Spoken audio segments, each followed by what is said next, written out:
Hi guys, how are you? Mind this one, Titanium. Welcome back to Real Macroeconomics and Investing. Patreon.com/mind this one and patreon.com/BKC. If you really want to learn how to understand and invest using real macroeconomics, come on down and join us. So I'm going to talk about the delicate deception of MMT. I've already talked about that. This nonsense that taxes are destroyed and blah blah blah.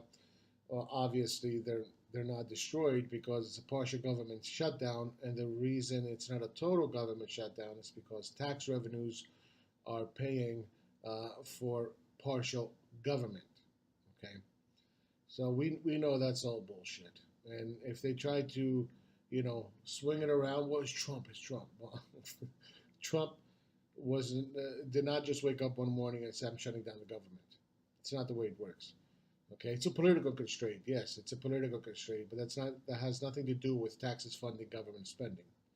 Okay, and the political constraint was there way before Trump. So don't let them confuse you and try to wiggle themselves out of it. Okay, it is clear that taxes are funding government right now, and we're running a balanced budget, and that's why those who are working for government are getting a paycheck right now. So the next delicate deception is that we want all this free stuff, right? We want free college, we want free healthcare, we want Green New Deal, we want fake jobs, we want all this wonderful stuff.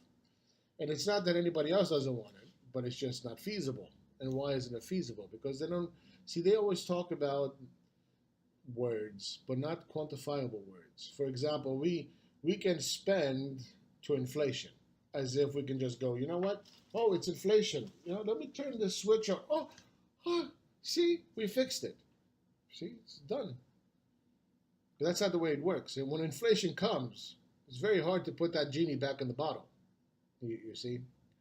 So anyway, so let's talk about all this free stuff, and we can afford it, and how we're going to pay for it, and it's not a problem. 1.3 trillion for healthcare, 1 trillion for a new green deal, 1 trillion we're already spending, so we're up to what, 3.3 trillion. Another 600 billion for every 9 million Americans who are on a fake job guarantee, guarding a lamppost or peeling gum off the ground. Public purpose, right? We can just use that word, public purpose, and suddenly, oh, well, fuck, but that makes sense. Yeah, why not?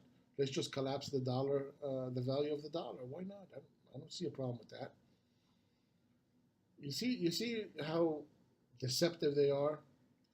Because let me remind you, in 2008, when we went 10%, not 20% of deficit to GDP, 10%, the dollar index collapsed to 71. Now I want you to think about this, that if we go to 20% debt to GDP, then what? What is the dollar value going to be then? We're going to be like a third world country. You see? Where do you think interest rates are going to go? They're going to go through the roof, trying to combat inflation. And you think there's going to be the political will that, Congress and Senate and the president are suddenly going to be like, yeah, we're going to raise taxes on you. When they're fighting inflation, we're just going to raise taxes on you. The Fed is going to come out and raise interest rates to the roof. We've seen that movie before, back in the 80s. See how deceptive they are? They're just selling you bullshit. The same way they were selling you the same bullshit. Oh, no, taxes, they're destroyed. What are you talking about? Yeah, it's okay. We can just spend. Don't worry about it. It's our savings. It's our savings. Government deficits are our savings. Well, we went from 800 billion of public debt to what? 22 trillion of public debt, and what? We're all better off. We have all these savings.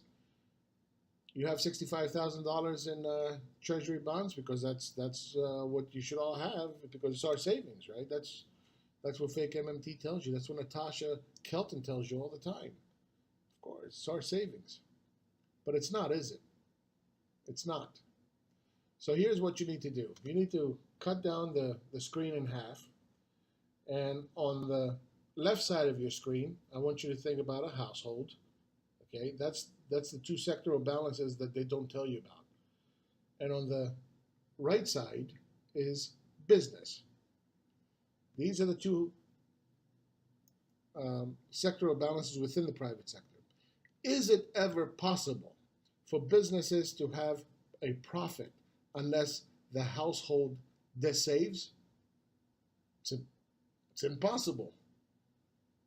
Impossible. So you see, if you increase deficits, which is what created this wealth inequality to begin with, if you increase deficits, you're just doing the same thing as you did before. That got you to the savings inequality. That's the way it works. If you want a proper economy, what you want is an ecosystem feedback loop between businesses and the productive economy, which is the household. Because when you have deficits just coming right from households right into businesses' profits, those profits turn into savings. Profit is net of cost, right? Turn into savings. And then those savings, they don't end up back into the productive economy where the household resides. It ends up in asset prices, stocks, bonds, commodities, whatever, real estate. So what happens? The private sector is always starving. That's why it's not our savings, as I talked about before. It's their savings. And this is what MMT wants. They're neoliberals. They're the worst kind of neoliberals that can be. Because you want to pour more gasoline on a fire to put it out. You're not going to fix inequality by creating $4 trillion worth of deficits, or 20% of GDP, collapse the currency, and then, well, we advocate for zero interest rate policy. Well, fuck, I advocate that you give me fucking $1 trillion. You can advocate anything you want. See, delicate deception. That's what MMT is about. Delicate deception. They want to fuck with you. And they are. They're doing a good job at it for that small minority of Soviets who want all this free stuff. So how do you get all this free stuff? Well, it's very simple. The way that you get this free stuff is you create an ecosystem feedback loop between businesses and the household. Because income savings, which is for the household, can only come from savings, investment from profit savings, the business side. You see? Once that money is circulating back and forth between business and household, then you will grow the economy, and then whatever deficits are required to reflect that economic growth is fine. It's not a problem. That's why, you see, you have debt to GDP continue to rise because there's slippage. Those dollars are not creating economic activity. So, of course, the debt is going to rise relative to GDP. That slippage, that constant slippage that's going on is creating that wealth, that savings inequality. So again, it's delicate deception that you can just print, and we're all going to have savings, where in reality we don't have the savings. Okay, 95% is in public and private debt, and the 5% are enjoying all those deficits that MMT wants to pump. Okay, it's not we the people, it's we the oligarchs that deficits are about.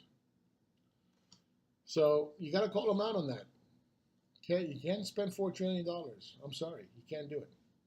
And you can tell me, well, you know, you're not factoring in the taxation that goes along with that. And yeah, well, you know, you can't factor in how many Americans are going to be on a fake job guarantee either, right? Could be another 600 billion or another 1.2 trillion and end up 1.8 trillion. You can't factor that in. It's not the point. Again, it's not the point. The point is the deficits will create savings inequality, and they want more of it, and they do it under the gist of, well, you know, how are we gonna pay for it? We can pay for it. Government debt equals private sector savings. Our savings. Bullshit. It's their savings. So don't fall for it. All right. Take care.